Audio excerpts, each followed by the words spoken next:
দেখেন ওয়াওয়াসসা বিহা ইব্রাহিমু বানিহি ওয়া ইয়াকুব ইয়া বানিয়া ইন্নাল্লাহা আস্তাফা লাকুমুদ-দীন ফালা তামুতুন্না ইল্লা ওয়া আনতুম মুসলিমুন। ইব্রাহিম নবী, ইয়াকুব নবী তার সন্তানদেরকে উপদেশ দিয়েছেন, ও সন্তানেরা, আল্লাহ তোমাদের জন্য এই দ্বীন ইসলামকে নির্বাচন করেছেন। সুবহানাল্লাহ। একজন বাবা তার সন্তানকে বলবে, তোমার ধর্ম হলো ইসলাম, আমি তোমার বাবা, আমি এতদিন ইসলাম পালন করেছি, কবে মারা যাব আমি জানি না, শোনো এই ইসলাম হলো আল্লাহর মনোনীত ধর্ম, এটা তুমিও পালন করবা। ইয়াকুব নবী, ইব্রাহিম নবী সন্তানদেরকে বলতেছে, ফালা তামুতুন্না ইল্লা ওয়া আনতুম মুসলিমুন, মুসলমান হওয়া ছাড়া মরবা না, ইসলাম ছাড়া তোমরা কেউ মরবা না। তো ইব্রাহিম নবী আমাদের নাম রেখে দিল কি? মিল্লাতা আবিকুম ইব্রাহিম হুয়া সাম্মাকুমুল মুসলিমিন। এটা তোমাদের পিতা ইব্রাহিম নবীর মিল্লাত, তিনি তোমাদের নাম রাখছে আত্মসমর্পণকারী জাতি। সুবহানাল্লাহ। মুসলিমিন অর্থ কি বলেন? আত্মসমর্পণ করে জাতি। তাহলে আমরা আত্মসমর্পণ করি কার কাছে? তাহলে পাইলাম বাবাও ইসলাম পালন করবে, বাবা তার সন্তানকে ইসলাম পালনের ওসিয়ত করবে, উপদেশ দিবে। এখন আমি আপনাদেরকে আসলে এই কথাগুলা বলছি কেন? একটা সন্তানরে এই কথাগুলা কখন মানানো সহজ হবে? এই যে কথাগুলো, ও এর মাঝে আরেকটা বিষয়, ইব্রাহিম নবী সন্তানদেরকে কোন ধর্ম পালন করতে বলছে? ইসলাম। ইয়াকুব নবী কোন ধর্ম পালন করতে বলছে? মনে রাখবেন, কোন নবী ইহুদি ছিল না, কোন নবী খ্রিস্টান ছিল না।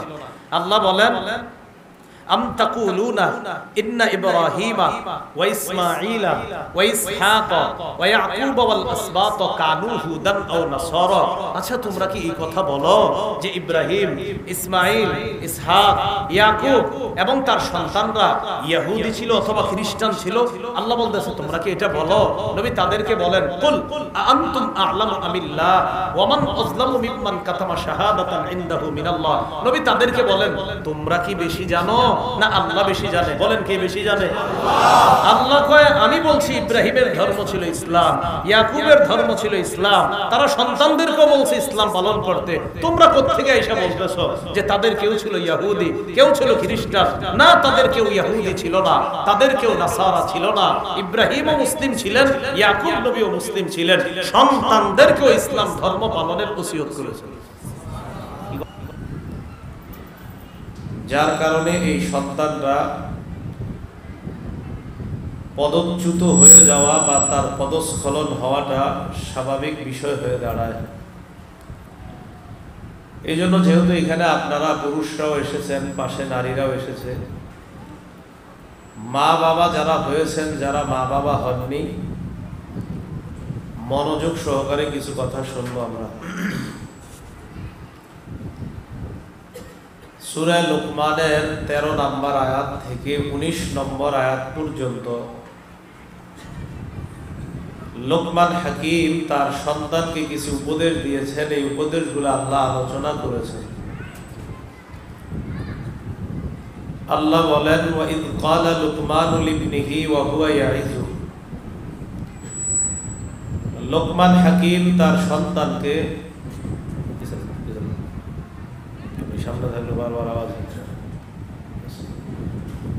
লোকমান হাকিম তার সন্তানকে ওয়াজ করতে গিয়ে, উপদেশ দিতে গিয়ে কথা বললেন,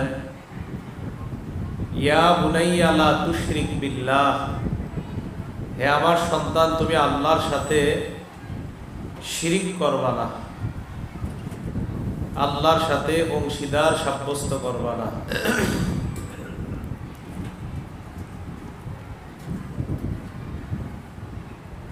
তো আল্লাহ পাক রব্বুল আলামিন লোকমান হাকিমের এই কথাটা উল্লেখ করেছে। পানির নাম জীবন, নাকি? এটা তো ভালো বন্ধ আসে না এই লেখা থেকে। শিরিকের আলোচনায় শুরু করলাম। আচ্ছা, যাক না, নাম কি? লোকমান হাকিম তার সন্তানকে বলতেছে, আল্লাহর সাথে শিরিক করবা না। ইন্না শিরকা লা যুলমুন আযীম, শিরিক বড় পাপ, বড় অপরাধ, বড় জুলুম। আল্লাহ পাক রব্বুল আলামিন এবার মা বাবার সাথে সন্তানের আচরণ কেমন হবে এটা বলে দিচ্ছেন।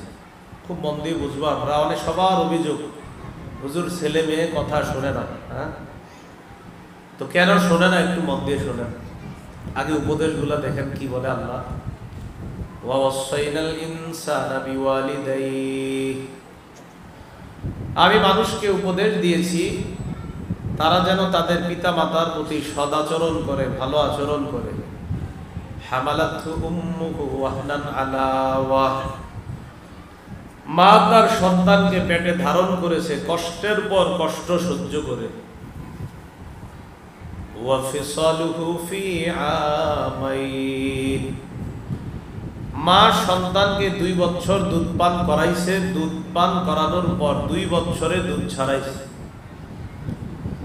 এটা কেন করছে আল্লাহ বলেন, আনিশকুরলি ওয়ালি ওয়ালিদাইক, যেন তুমি আমার কৃতজ্ঞতা প্রকাশ করো আর তোমার মা বাবার কৃতজ্ঞতা প্রকাশ করো। ইলাইয়াল মাসির, জেনে রাখবা তুমি তোমার মা বাবা সবাই আমার কাছে আসতে হবে। ইলাইয়াল মাসির, আমার কাছেই প্রত্যাবর্তন হবে তোমাদের। এখানে একটু সুন্দর করে বুঝেন, আগের আয়াতে বললেন মা বাবার আনুগত্য করা, পরের আয়াতে আল্লাহ বলেন ওয়া ইন জাহাদাকা আলা আন তুশরিকা বিমা লাইসা লাকা বিহি ইলমুন ফালা তুতি'হুমা, তোমার মা বাবা যদি তোমাকে বাধ্য করে আমি আল্লাহর সাথে শিরিক করতে, অংশীদার সাব্যস্ত করতে, ফালা তুতি'হুমা, তাহলে মা বাবার এই নাফরমানি কথাটা, এই গুনাহের কথাটা তুমি মানবা না। আগের আয়াতে বলছে মা বাবার কথা মানবা, মা বাবার আনুগত্য করবা, মা বাবার প্রতি সদাচরণ করবা। এই আয়াতে বলতেছে মা বাবা শিরিক করতে বললে তাদের কথা মানবা না। এই জায়গায় একটা বাংলা মনে রাখবেন, এই বাংলাটা হলো, আমার সাথে বলেন, বলেন ভদ্রতার সাথে মা বাবার গুনাহের আদেশকে প্রত্যাখ্যান করতে হবে। এটা বাংলা বাড়াইছি আমি, ভদ্রতার সাথে, ভদ্রতার সাথে তাদের এই গুনাহের কথাটা শোনা যাবে না। কিন্তু আপনি অভদ্র আচরণ করা যাবে না। হ্যাঁ, আপনারা এগুলো কি বলেন আমার এটা বলা যাবে না। মা বাবা শিরিক করতে বললেও মা বাবার ধমক দেওয়া যাবে না। মা বাবা যদি বলি আপনাকে বলে শিরিক করতে, আপনি তাদেরকে পাল্টা ধমক দিবেন না, ভদ্রতার সাথে বলে দিবেন আব্বা আপনার এই কথাটা আমি মানতে পারবো না, আম্মা এটা তো আসলে গুনাহের কথা, আমি মানতে পারবো না। হ্যাঁ, তুই ঘর থেকে বের হয়ে যা, মা বাবা বলতে পারে যে আব্বা আমি বের হয়ে যাচ্ছি, কিন্তু আপনার এই কথাটা আমি মানতে পারবো না। অর্থাৎ আপনি কোনো অবস্থাতেই তাদের সাথে ধমকের স্বরে কথা বলতে পারবেন না। তাহলে বিষয়টা বুঝেন, আগের আয়াতে বলছে তাদের কথা মানো, পরের আয়াতে বলছে নাফরমানির কথা মানবা না। আবার মানবা না মানি ভদ্রতার সাথে প্রত্যাখ্যান করবা, যেটা একটু পরে আল্লাহ বলছেন ওয়া সাহিবহুমা ফিদ দুনিয়া মা'রুফা, যতদিন দুনিয়াতে থাকবা এই মা বাবার সাথে তুমি সুন্দর আচরণ করবা। যেই মা বাবা আপনারে শিরিক করতে বলছে, শিরিকের কথাটা তো আপনি মানবেন না, তবে যতদিন দুনিয়াতে আছেন তাদের সাথে সুন্দর আচরণ করা। আপনার মা বাবা যদি অমুসলিম হয়, মুশরিক হয়, কাফের হয়, হিন্দু বৌদ্ধ নাসারা খ্রিস্টান যদি হয় আপনার মা বাবা, হ্যাঁ তাদের এই খারাপ কথা, তাদের অন্যায় কথা মানা যাবে না, তবে যতদিন তারা দুনিয়াতে আছে আপনি সন্তান হিসাবে তাদের খোঁজ খবর রাখা আপনার কর্তব্য। কথাটা বুঝে আসছে না সবার? তাহলে তিনটা দেখেন আল্লাহ তিনটা একসাথে বলছে, মা বাবার কথা মানো, 2 নাম্বার নাফরমানির কথা মানবা না, 3 নাম্বার শোনো মানতে গিয়ে আবার খারাপ আচরণ করবা না। 1 নাম্বার মা বাবার কথা মানো, কোন কথা? মা বাবার বৈধ কথাগুলা মানবা। 2 নাম্বার মা বাবার অবৈধ অন্যায় কথাগুলা মানবা না। 3 নাম্বার অন্যায় কথা অমান্য করতে গিয়ে অভদ্র আচরণ করবা না।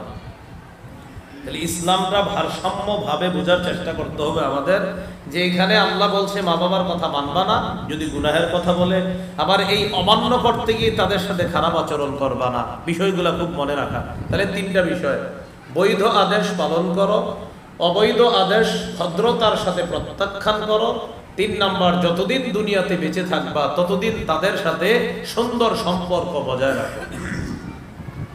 আল্লাহ আমাদেরকে কথাগুলো বোঝার তৌফিক দান করেন।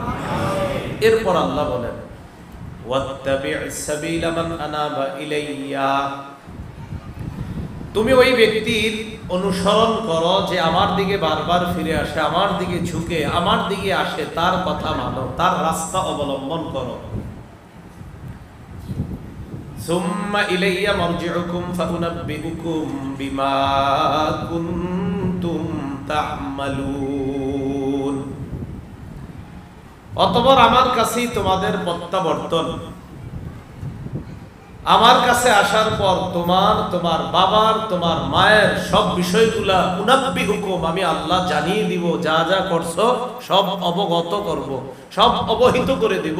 শুধু তোমাদের না, গোটা দুনিয়ার সবাইকে আমি তাদের বিষয়গুলা জানাই দেব। এটা আল্লাহ বলেন। এই কথা বলার পর লোকমান হাকিম তার ছেলের আরেকটা উপদেশ দিয়ে বলতেছে, সন্তান, তুমি যদি সরিষার দানা পরিমাণ কিছু করো, করার পর যদি মনে করো কেউ দেখে নাই, হ্যাঁ, তুমি যদি কোনো কিছু করে মনে করো যাক বাঁচা গেল, কেউ দেখে নাই, তো লোকমান হাকিম তার সন্তানকে বলছে, ইয়া বুনাইয়া ইন্নাকা ইন তাকু মিসকালা হাববাতিন মিন খারদাল ফাতাকুন ফি সাকরাতিন আও ফিস সামাওয়াতি আও ফিল আরদি ইয়াতি বিহা আল্লাহ। সরিষার দানা পরিমাণ কোন জিনিস যদি পাথরে থাকে, আসমানে থাকে, জমিনে থাকে, ইয়াতি বিহা আল্লাহ, এটাও আল্লাহ উপস্থিত করে দেখায় দিবেন। ইন্নাল্লাহা লাতীফুন খাবীর। আল্লাহ সূক্ষ্ম বিষয়ে জানেন, আল্লাহ সব বিষয়ে সম্যক অবগত, আল্লাহ সব বিষয়ের খবর রাখেন। অন্য আয়াতে আল্লাহ পাক রব্বুল আলামিন বলেন, ওয়া নাদাউল মাওয়াজিনাল কিসতা লিয়াউমিল কিয়ামাতি ফালা তুযলামু নাফসুন শাইআ। সূরা আম্বিয়াতে আল্লাহ বলেন, কিয়ামতের ময়দানে আমি ইনসাফের পাল্লা কায়েম করব।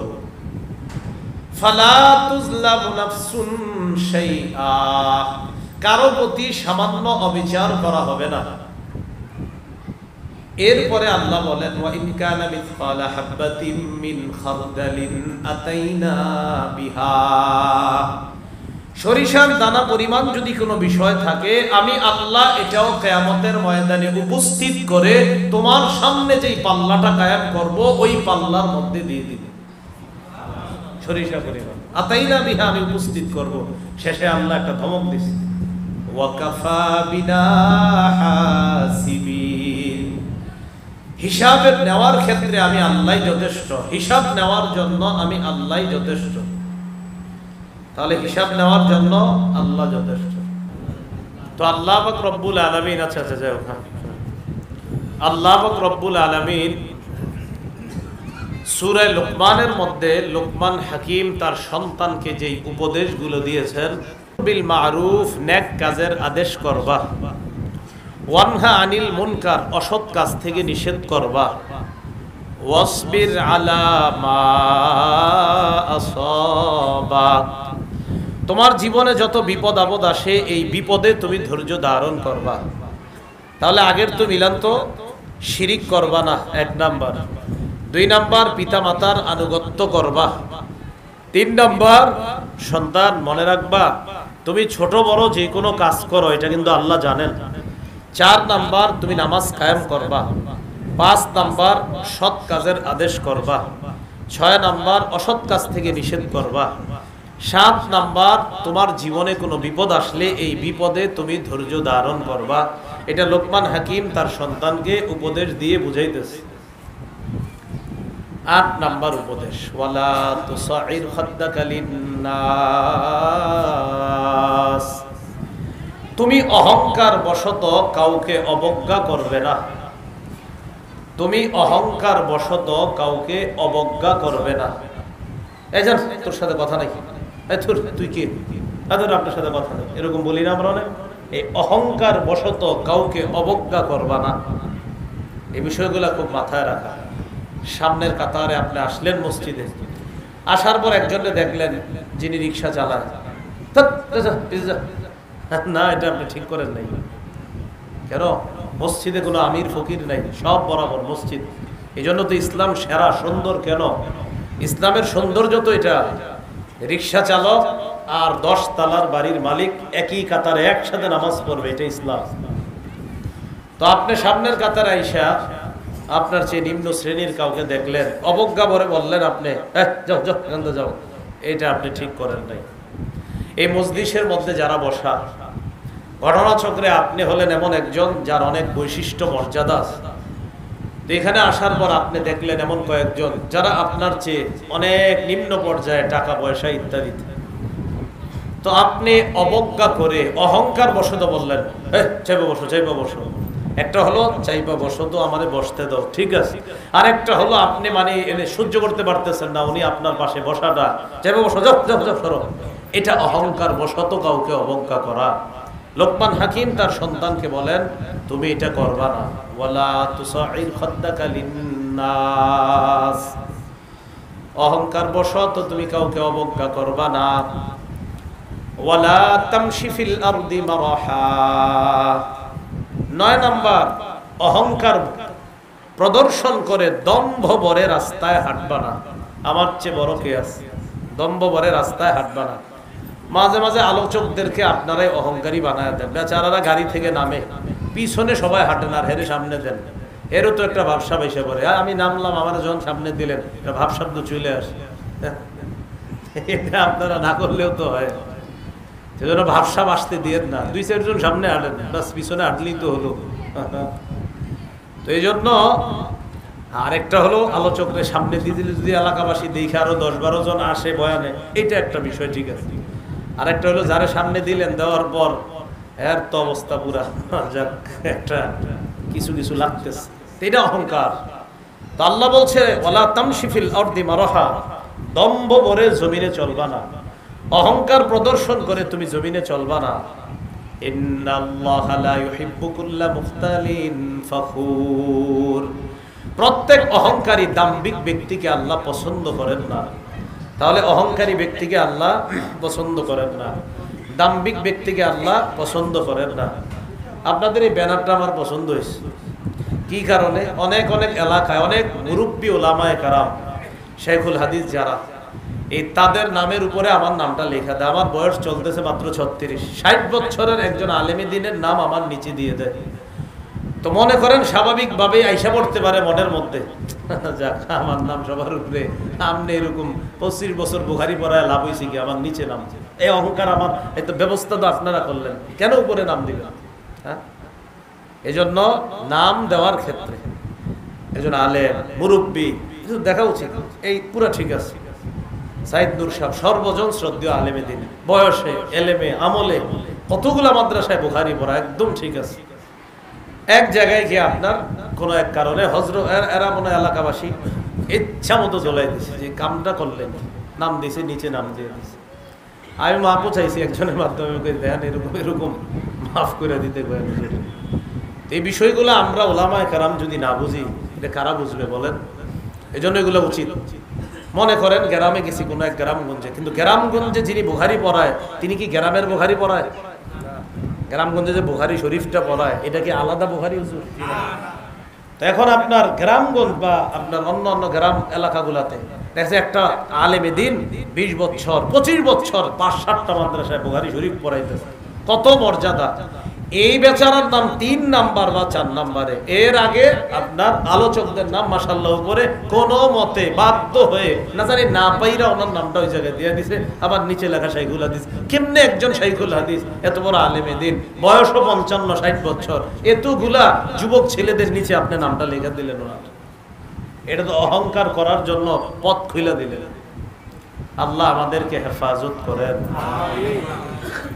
এ হলো লোকমান হাকিম তার সন্তানকে বললেন, দম্ভ ভরে চলবা না, অহংকার প্রদর্শন করে চলবা না। 10 নাম্বার উপদেশ দিলেন, ওয়াকসিদ ফি মাশয়িকা, চলার ক্ষেত্রে মধ্যপন্থা অবলম্বন করবা। আমরা একটা ভুল করি মাঝে মাঝে, জামাত ধরার জন্য দ্রুত দৌড়াই। হ্যাঁ, মসজিদে জামাত ধরার জন্য দ্রুত দৌড়াই, এই সত্যি কথাই নি বলেন? আচ্ছা, রাসূলুল্লাহ সাল্লাল্লাহু আলাইহি সাল্লাম বলেন, আলাইকুম বিস-সাকিনাতি ওয়াল ওয়াকার, তুমি গাম্ভীর্যতা প্রশান্তির সাথে ইতমিনানের সাথে জামাতে আসবা। দেখবেন যারা দৌড়ায় জামাতে আসেন আজকাল কি এমনি আমনে কিন্তু দৌড়ে না, একদিন দৌড়ে পরীক্ষা করে নাকি আইসা হঠাৎ মসজিদে আইসা আল্লাহু আকবার, দেখবেন এরপর এমন হবে কেন আপনারা তো এটা বলে নাই, আপনি নিজের জীবনের কষ্ট দিয়ে এইভাবে জামাত ধরতে ইসলাম আপনাকে বলে নাই। দৌড়ায় আপনি জামাতের মধ্যে আসলেন, আইসা আপনি এইভাবে দাঁড়াইলেন, রাসূল বললেন না জামাতে আস্তে ধীরে আসো, মধ্যম পন্থার গতিতে আসো, আসার পর তুমি জামাতের মধ্যে যতটুকু পাও ততটুকু নামাজ পড়বা, যতটুকু না পাও দাঁড়ায়া বাকিটুকু একা একা তুমি আদায় করে ফেলবা। দ্রুত দৌড়ায় আসার ঝামেলাটা কি হয় দেখেন, মসজিদের সামনে 14-15 জন মানুষ অথবা আরো 20-25 জন, অনেকের জুতা মসজিদের ভিতরে দান বাক্সে নেয়, আবার অনেকে দান বাক্সে নেয় না, বাহিরেই রাখে। আপনি বৃষ্টির কাদার পানি দিয়া দৌড়ায় আইসা 12-13 জনের জুতা নষ্ট করে মসজিদে নামাজ পড়লেন, নামাজে আল্লাহরে খুশি করলেন। সেখানে কিছু ভুলভ্রান্তি হলে আল্লাহর কাছে ক্ষমা চাইলে আল্লাহ মাফ করে দিবেন, কিন্তু এই যে যাদের জুতা নষ্ট করলেন এরা যদি মনে কষ্ট পায়, তারা ক্ষমা না করলে আল্লাহ ক্ষমা করবে না। কাজটা করলেন কি? এই জন্য এই বিষয়গুলা খুব সতর্কতার সাথে বোঝা, অবলম্বন করা। ঠিক সেম বিষয়, কোন আলোচক কোন মাহফিলে আসলে তার জুতা নেওয়ার জন্য সবার একটা হিরিক করে, হ্যাঁ সত্যি কথা, তার জুতাটা নিতে গিয়ে আপনার আরো 10-12 জনের জুতাগুলা, মানে অন্যদের জুতা জুতা না, শুধু হুজুরেরটাই জুতা। কেন? এটা তো ইসলাম আমাদেরকে শিখায় না ভাই। অন্যদের জুতাগুলো আপনি নষ্ট করে মনে করেন আরেকজনের জুতাটা হাত, ঠিক আছে জুতা হাতে নেয় অনেকে বরকত, যে একজন বড় আলেমের জুতা নিলাম, ঠিক আছে আমরাও নেই, কিন্তু এর মানেই না আরেকজনের জুতাগুলো আপনি পাড়াইতেছেন, পাড়ায়া ওনার জুতাটা নিতেছেন। যার জুতা পাড়াইতেছেন তিনি একজন মুসলমান, আর মুসলমানের মনে যে কষ্ট দিলেন, যার জুতা নিলেন হয়তো তার থেকে দোয়া পাইলেন, কিন্তু যার মনে কষ্ট দিলেন সেটার কি হবে বলেন? এই জন্য আল্লাহ বলছে ওয়াকসিদ ফি মাশিক, চলার মধ্যে মধ্যপন্থা অবলম্বন করো। ওয়াকদুদ মিন সাউতিক, 11 নম্বর উপদেশ, আওয়াজ নিচু করো। এর মানে এটার ব্যাখ্যা কি? বেশি জোরে আওয়াজে কথা বলবা না, আবার একদম নিম্ন আওয়াজে কথা বলবা না। বেশি জোরে না, শুনতে খারাপ শোনা যায়, আবার সাউন্ড একদম কম, যেটা মানুষ বুঝে না। মধ্যম গতিতে মিডিয়াম পর্যায়ের কথা বলবা। আমগো নবী কত সুন্দর করে কথা বলতেন, হাদিসে আসছে লাউ আদাহুল আদ লা আহসাহু, কোন গণনাকারী যদি নবীর কথা গণতে চাইতেন তাহলে তিনি গণনা করে রাখতে পারতেন, 1টা 2টা 3টা, এত সুন্দর করে আল্লাহ রাসূল সাল্লাল্লাহু আলাইহি ওয়াসাল্লাম কথা বলতেন। গণনাকারী চাইলে গণে রাখতে পারতেন। আপনারা মানে অনেকে আমরা অনেক সময় দোয়া করি আল্লাহ নবীর স্বপ্নে দেখান, তো আমি আপনাদের সামনে আজকে প্রকাশ করি। আমি খালি দোয়া করি কি জানেন, যেহেতু আমরা আলোচক, আলোচনা করি, মাদ্রাসায় পড়াই, হয়তো ক্লাসে থাকি না হয় মাইকের সামনে, তো আমি আল্লাহরে বলি আল্লাহ নবীজি কথা কইতো কেমনি, এরকম একটা স্বপ্ন আমারে দেখেন, যাতে স্বপ্নে দেখি যে নবী কথা কইতেছে, এটা একটু দেখা দরকার। কেন জানেন? মুসলিম শরীফের একটা হাদিস পড়ার পর তখন আমার ভিতরে আগ্রহটা বেশি জাগছে যে নবী কথা বলতেন কিভাবে, এটা একটু যদি স্বপ্নে দেখতে পারতাম। আগ্রহটা জাগছে মুসলিম শরীফের একটা হাদিস পড়া। হাদিসটা আপনাদেরকে শোনাই, হ্যাঁ।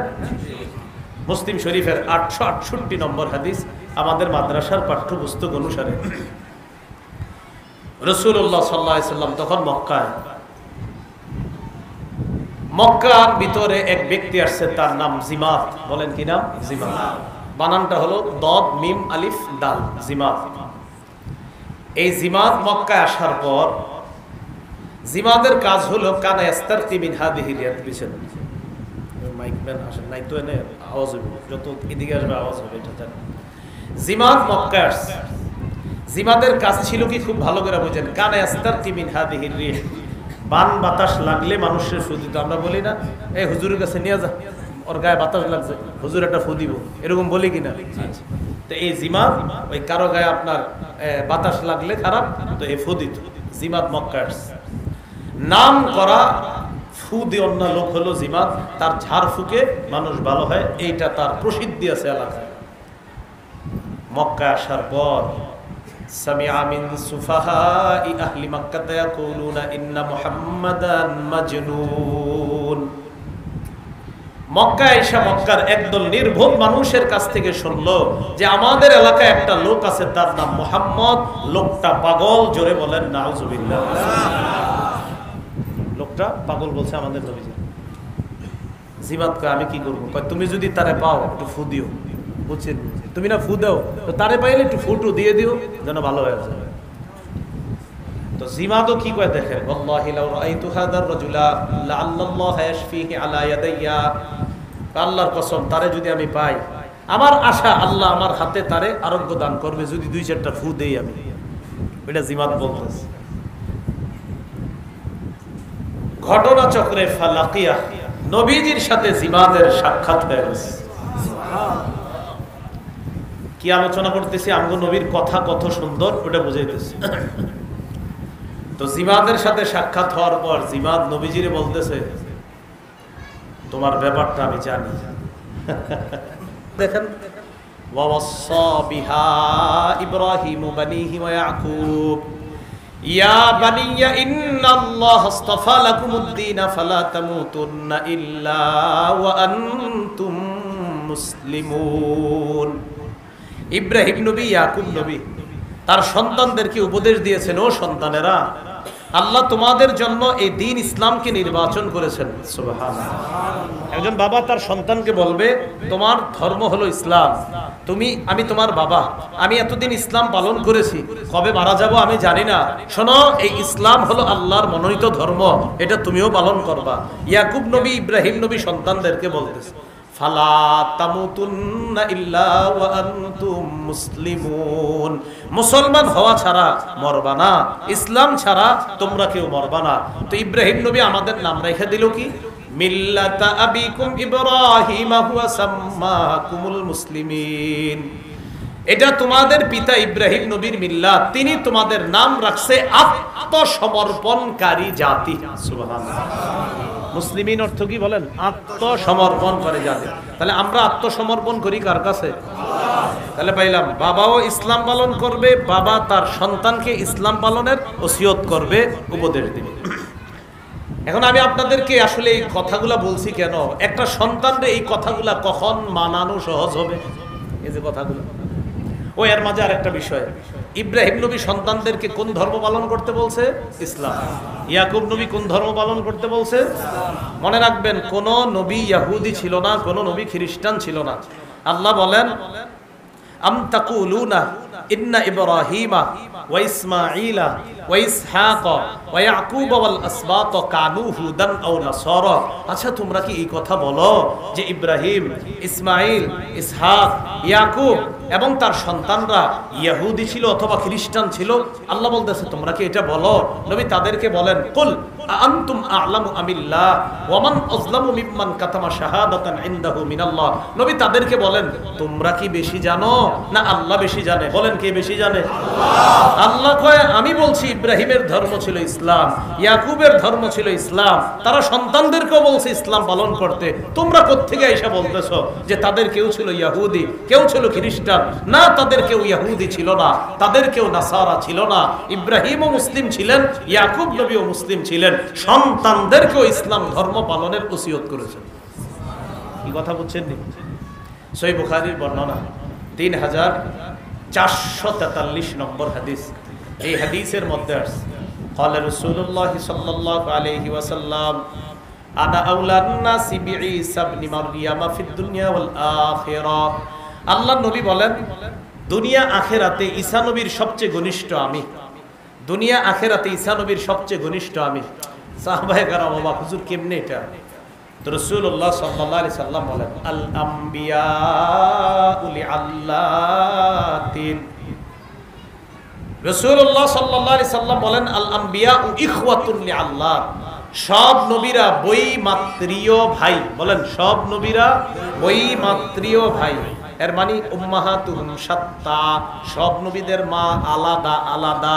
ওয়া দীনুহুম ওয়াহিদ, আল্লাহ নবী কয় সব নবীদের ধর্ম হলো একটা। সুবহানাল্লাহ। সব নবীদের মা আলাদা, ধর্ম কয়টা?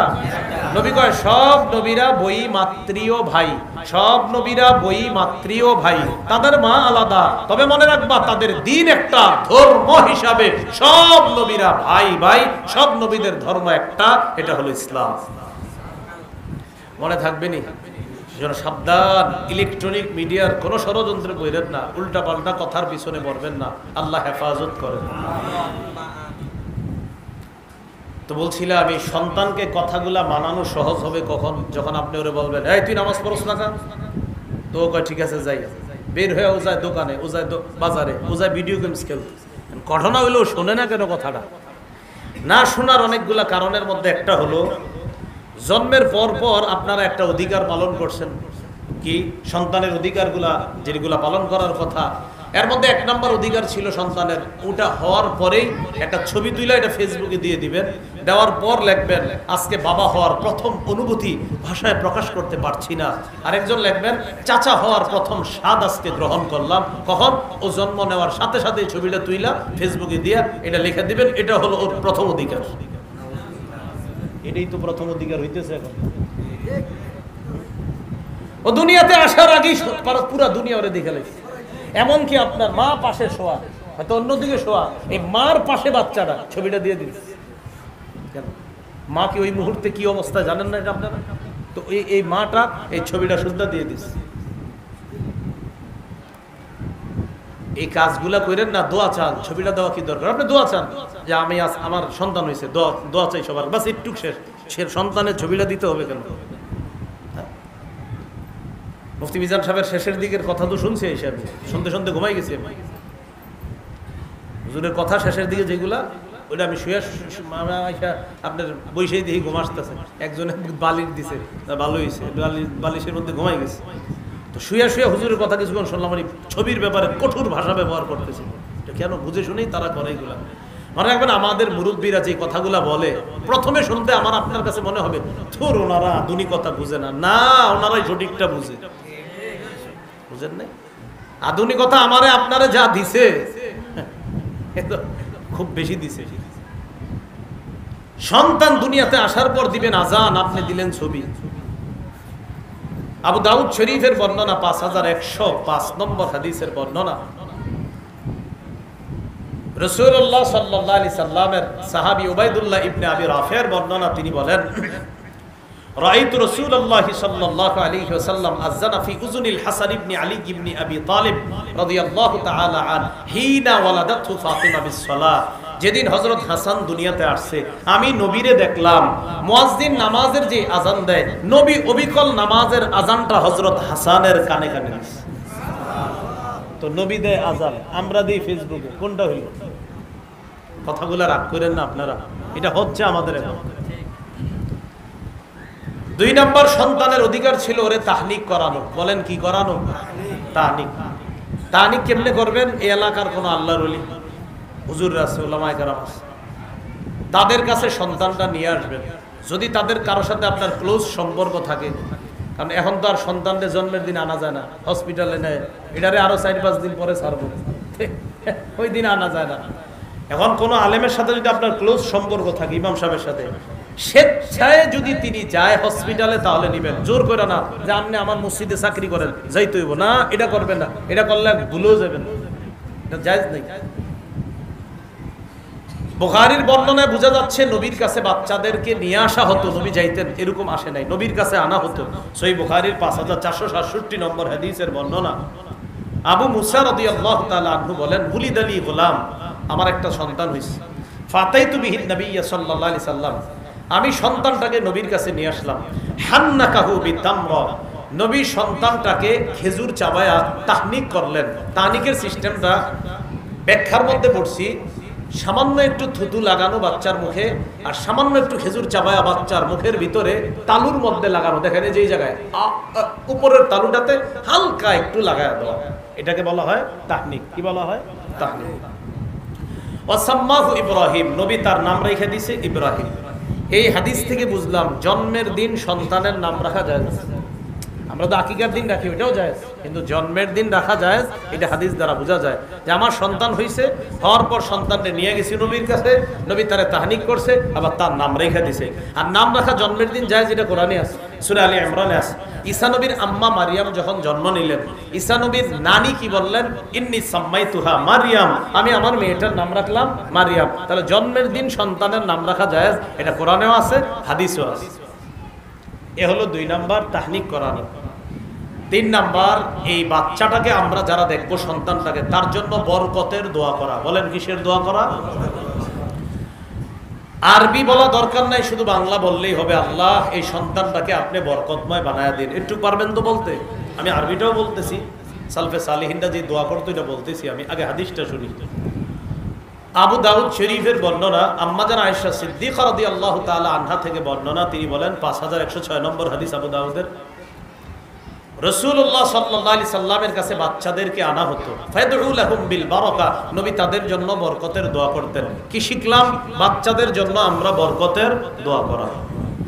সালফে সালেহিনরা কোনো বাচ্চারে কোলে নিলে এরকম বলতেন, বাচ্চার বাবারে, জাআলাহুল্লাহু মুবারাকান আলাইকা ওয়া আলা উম্মতি মুহাম্মাদিন সাল্লাল্লাহু আলাইহি সাল্লাম, আল্লাহ এই সন্তানটাকে তোমার জন্য আর গোটা উম্মতে মুহাম্মদীর জন্য বরকতের কারণ বানায়।